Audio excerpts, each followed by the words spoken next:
This is the budding light of hope and knowledge, the delight of Sri Prakash Educational Institutions, spreading academic brilliance in all directions. Hello students, welcome to Sri Prakash Educational Institutions online video content. This is a video of class 9th physics chapter 8 motion, and this video consists of the introductory topics in the motion chapter and myself T. Vinod. Instructions to be followed. Be ready with your textbook, notebook and pen. Watch and listen to the video carefully. Jot down all the important points in your notebook. In today's agenda, we will learn the word of the day, recite the previous knowledge of this chapter which we have learned in our 7th and 6th classes, definitions of important terms in this chapter, and also the SI units of the physical quantities related to motion. And then at the end of the video, we will summarize what we have learned. Word of the day: relative, adjective form and noun form. Meaning for adjective form: considered in relation to something else, comparative. Noun: someone in the same family. Conjugation: relates, relation, relating, relatively, related, relationship. Usage: relative to the size, the city is sparsely populated. Learning outcomes: students will be able to understand the different terms used in the lesson, identify the relationship between distance and displacement, understand the difference between scalar and vector quantities. Hello students, welcome to the first module in motion lesson. You have been learning motion from your previous classes. You know different types of motion exhibited by different moving things. You also learned how to calculate speed. In this module, you are going to learn about motion, distance and displacement in detail. Now you can watch the video. Motion. We observe that bodies are either in motion or at rest in our surroundings. Examples of bodies at rest are benches, stones, walls, etc. Bodies in motion are people, vehicles on the road. We also see trains and aeroplanes, other means of transport in motion. Motion is defined as a body if it changes its position with the time with respect to its surroundings, then it is said to be in motion.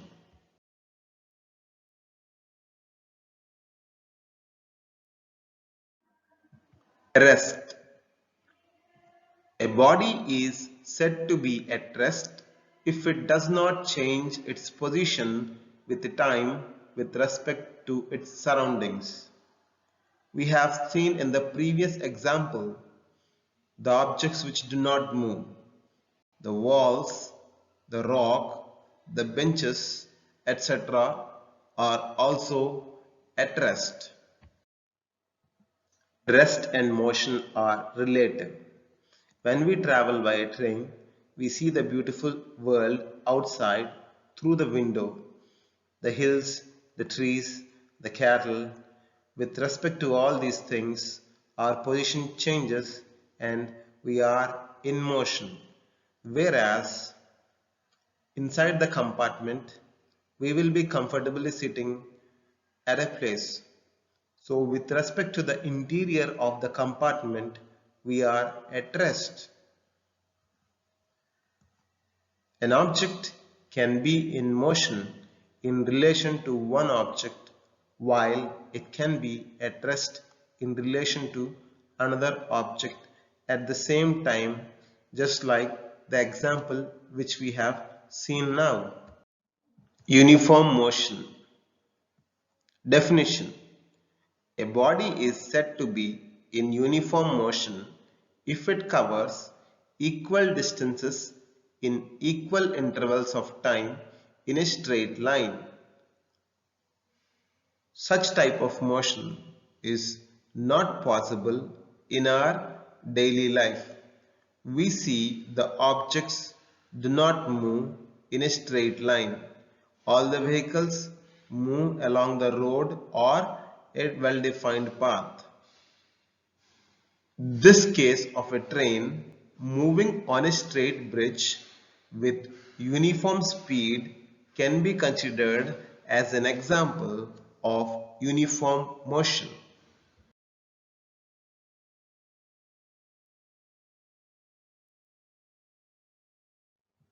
Non-uniform motion. In the image, we can see that the vehicles move in helter-skelter manner in the traffic. According to definition of non-uniform motion, a body is said to be in non-uniform motion if it covers unequal distances in equal intervals of time or equal distances in unequal intervals of time. In general, most of the objects which we see that are in motion exhibit non-uniform motion. Distance. This term often comes in front of us as a question. What is the distance between your house and the school? How will you answer this? If your house is really close, you just say it is just 200 meters from the school. What is the distance between your house and the stadium? If the stadium is really far, you are going to say it is very far, almost 30 kilometers from my house. In both the cases, you gave the information of the distance without including the direction. When we travel by the road, we come across the milestones on the roadside. Here in the image on the milestone, you can see Mangalore is 200 kilometers. The information that is conveyed is when you start from the point where the milestone is and travel along the length of the road 200 kilometers, then you will reach Mangalore. Distance is the actual length of the path traversed by the moving body. It is a scalar quantity. SI unit of distance is meter. Displacement. Displacement is the shortest distance between the initial and final positions of the moving body in a particular direction. It is a vector quantity. SI unit of displacement is meter.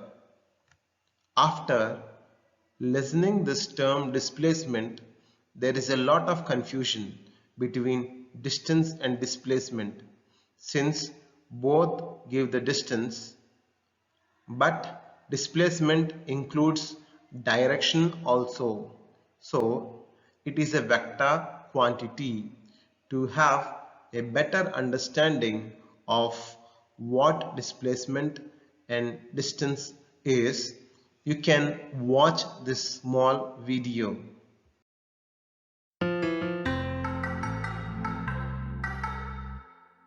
When we move from one place to another, the measure of total length we cover is called the distance.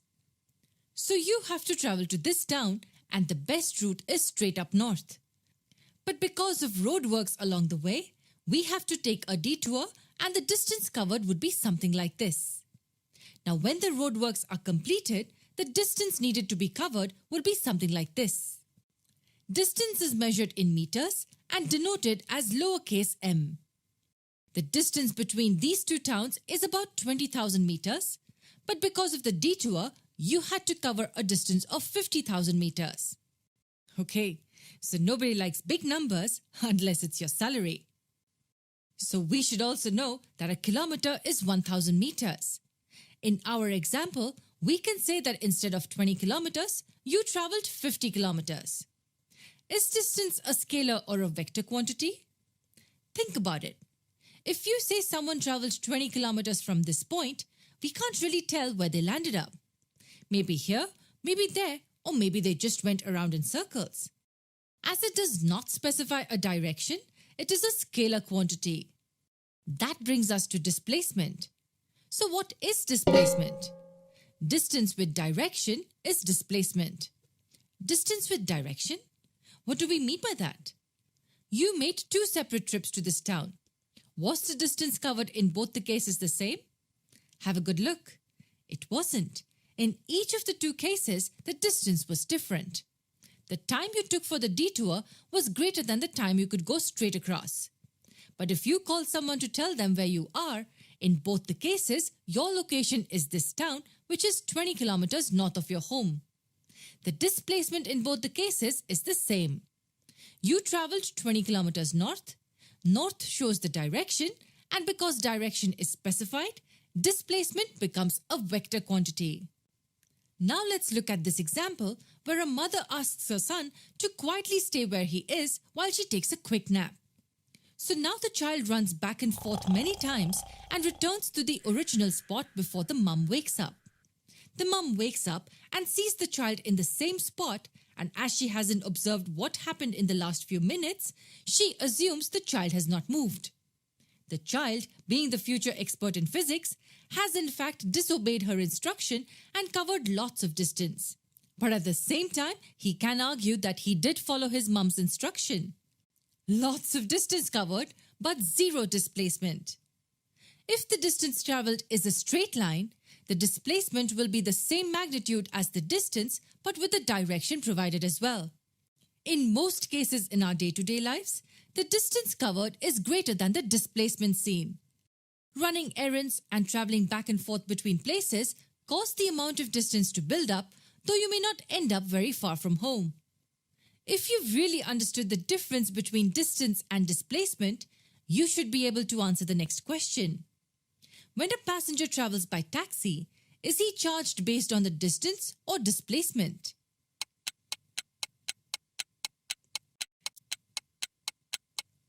Taxis charge passengers based on distance. If you go to the neighboring town and return in the same taxi, the taxi meter shows you the charge for the entire round trip. If you now try to explain to the taxi driver that you have had no resultant change in your location and hence you must pay nothing, it will not impress him much. Example for zero displacement. Consider a circular track in which an athlete runs along the track. Let the radius of the circular track be r. The athlete starts from point A, completes one round and reaches point A. The distance travelled by him along the circular track will be equal to the circumference of the circle, which we know the formula is 2 pi r. So the distance is given by the formula 2 pi r. Then what about displacement? His displacement will be 0 because his initial position is A and his final position is also A. Therefore, it is a 0 displacement.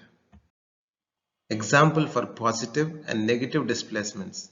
Consider this example in which a girl is trying to throw a ball in upward direction. Let the position of the ball in her hand be the origin and imagine a reference line. As she throws the ball in upward direction, let us consider the displacement above the origin be positive. That is, any position above the reference line is a positive displacement. Now, till the ball falls back into her hand, that becomes a positive displacement till it reaches her hand. Once the ball reaches her hand, it is zero displacement as the ball has reached to its initial position. Now, if the ball falls from her hand in downward direction, the displacement is considered to be negative displacement. Distinction between distance and displacement. Distance. It is the actual length of the path traversed by the object. Displacement. It is the shortest distance between the initial and final positions of the body in a particular direction. Distance. It is a scalar quantity, that is, it has only magnitude. Displacement. It is a vector quantity, that is, it has both magnitude and direction. Distance.